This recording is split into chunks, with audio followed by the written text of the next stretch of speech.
General Musharraf वो पहले Pakistani army chief नहीं जिसे आइन शिकनी पर सजा सुनाई गई है।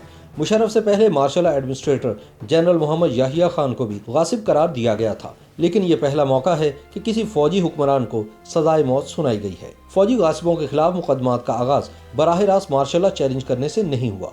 बलोचिस्तान में एक शख्स डोसो को कबायली लोया जरगे ने FCR कानून के तहत कत्ल का मुजरिम करार दिया था। सन 1958 में अयूब खान ने मार्शल लॉ लगाया, जिसके बाद डोसो केस में हाई कोर्ट के फैसले के खिलाफ वफाकी हुकूमत की अपील की समाअत के दौरान चीफ जस्टिस मुनीर की सरबराही में सुप्रीम कोर्ट ने नजरिया जरूरत का सहारा लिया। सुप्रीम कोर्ट के फैसले में करार दिया गया कि अयूब खान का मार्शल लॉ इनकलाब की एक किस्म है। चूंकि इसके खिलाफ अवाम ने मज़ाहमत नहीं की, इसका मतलब ये है कि वो इस तब्दीली से खुश है, इसलिए ये मार्शल लॉ कानूनी है और इसके तहत मुकदमात का फैसला किया जाता है। इससे कम सन 1955 में जस्टिस मुनीर ही की सरबराही में फेडरल कोर्ट गवर्नर जनरल गुलाम मोहम्मद की जानिब से आइन साज असम्बली को बरतरफ करने के फैसले को भी दुरुस्त करार दे चुकी थी। दूसरा मुकदमा भी बराह रास्त मार्शल लॉ के खिलाफ नहीं था। इसे आसमा जिलानी केस के नाम से याद किया जाता है।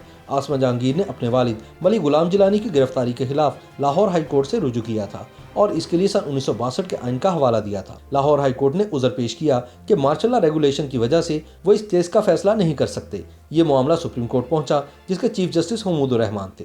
सुप्रीम कोर्ट ने जनरल याहिया को गासिब करार दिया, लेकिन याद रहे कि जनरल याहिया उस वक्त इख्तियार छोड़ चुके थे।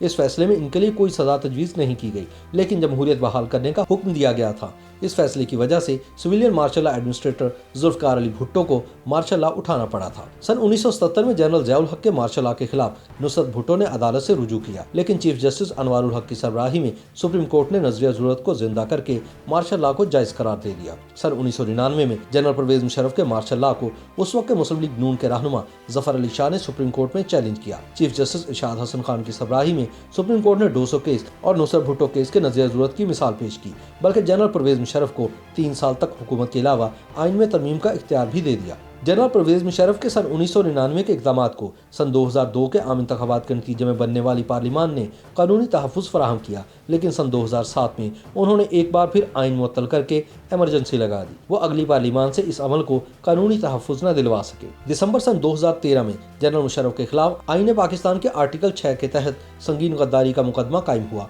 और अगले साल मई में इन पर फर्द जुर्म आयद कर दी गई। 6 साल बाद यानी 17 दिसंबर सन 2019 को जस्टिस वकार अहमद सेठ की सरबराही में खुसूसी अदालत ने मुशर्रफ को मुजरिम करार देकर सजाए मौत सुना दी। ये केस अभी अंजाम को नहीं पहुंचा, क्योंकि वफाकी हुकूमत इस केस को सुप्रीम कोर्ट में चैलेंज करने का इरादा जाहिर कर चुकी है। माहिरीन कहते हैं कि अगले चीफ जस्टिस गुलजार अहमद का नाम इस फैसले की वजह से तारीख में याद रखा जाएगा, लेकिन ये फैसला वो खुद करेंगे कि इनका नाम जस्टिस मुनीर, जस्टिस अनवारुल हक और जस्टिस इरशाद हसन खान के साथ लिखा जाए या जस्टिस हमीदुर रहमान के साथ।